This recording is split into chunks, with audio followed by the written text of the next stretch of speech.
99% of people that say stuff like that are not willing to do what it takes to make their dreams come true. The Marines have a saying, everybody wants to go to heaven, but nobody wants to die.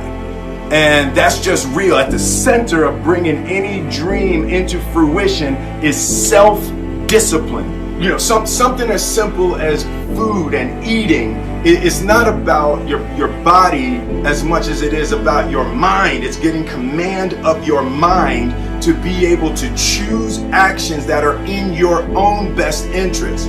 Every day we are choosing that's not in our own best interest, right? So if the world is attacking you and the world wants to fight you and the world's trying to hold you down, so you're gonna kick yourself in the balls?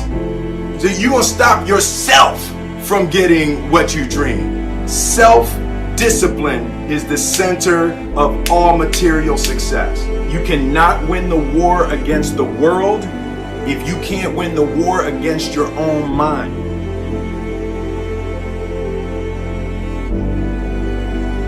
I believe that self-discipline is the definition of self-love. That when you say that you love yourself, that means that you have behavior towards yourself that is loving.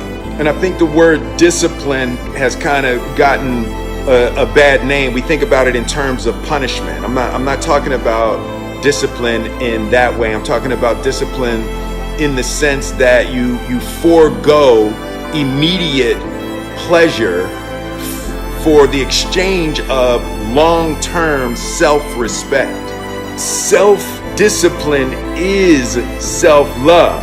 If you want to be happy, you have to love yourself, which means you have to discipline your behavior. The road to sustained happiness is through disciplining your behavior.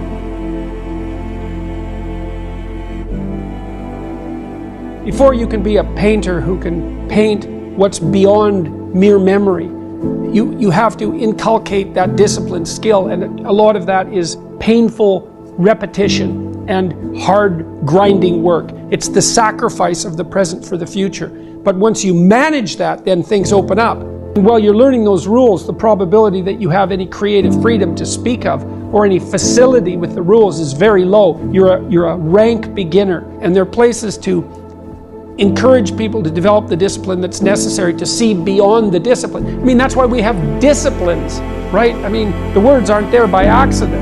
You have to narrow yourself first, and then you can broaden outward. And so that's part of the process of maturation.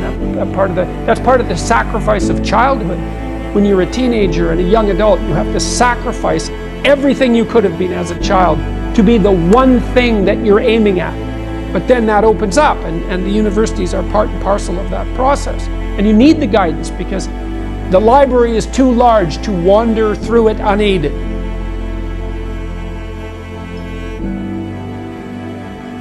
Life's about self-discipline. It is about self-discipline. We tend to do the things that are easy. And that is it builds no mental toughness, it builds no mental hardening, it builds nothing. When you work out, working out is where you can build that the fastest. Because it's a constant, it gives you instant feedback. Yeah, you may not lose the weight you want to real fast, but the discipline it takes, it transfers over to all aspects of your life. This is the foundation of life. How do you cure yourself from a lack of discipline? Well, the answer is simple and it's straightforward. Care more than normal and more than necessary about your results. That's it. Learn to care. Start developing inside of you this adamant feeling, this desire to care more than normal and more than necessary about the results that you want. You see, most people don't cross the finish line with their goals and their dreams, not because they don't have the ability or the resources or the relationships. More often than not, it's because at some point they allow themselves not to care more than normal and more than necessary. Discipline is nothing more than demonstrating your decision on a daily basis. unless you are some exception, being born in the age that you have been born, if you're under 30, yea, even under 40, you probably lack discipline. Because you have never been able to work. You have never had need to work for your food, and your fathers never made you work so hard that your bones cried.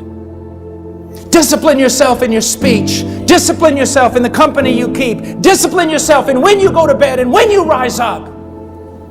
This is a war. Discipline yourself. This is hard, and it will cost you everything. And by the time you're an old man, you will be broken, but strong in the things of God. If you look at anyone who has achieved anything, any level of success in life, one thing that they had in common is that they had self-discipline, at least around the results that they were going for.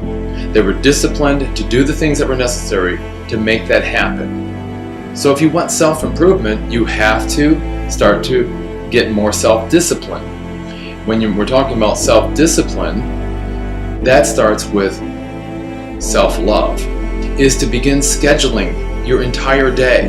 That means entire day. From the moment you wake up to when you're sleeping at night, have it scheduled out. Because if you have a schedule, you're more apt to do the things that are on that schedule. Look at yourself as a disciplined person. Avoid declaring that you're a procrastinator to yourself or anyone else, because that is only going to reinforce that behavior. Do it now, whether you feel like it or not, because after all, what is self-discipline? It's doing the things that are right, whether you feel like it or not. Doing those right things that will produce you the results again, or at least get you closer to those results that you're looking for.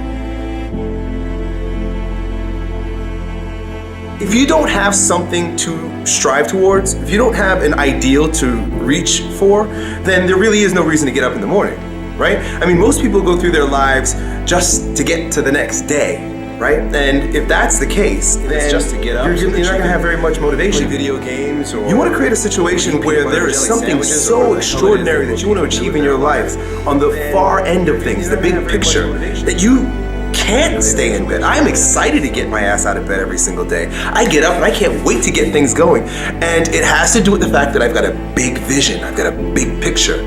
Create an extraordinary vision for yourself. Right? Don't let anybody tell you what you can and cannot achieve. Create something huge, no matter how ridiculous it is, because it's going to get you up every single day. And when you get up, you're now going to start practicing the strengthening of your willpower. Just build the willpower. Build the character associated with doing one freaking thing, and get your ass out of bed no matter what it takes. Even if you're sick and you got snots dripping down your chin, get your ass up, but make that a habit every single day. Begin with that. Why are you getting up? And then build the willpower associated with getting up every single day. Everything else don't matter. I don't care what else you do with the rest of your day, because it's not going to matter. What you do is not nearly as important as who you're becoming through that practice of getting your ass up. Once you build that discipline, I guarantee you, you'll take it into other areas.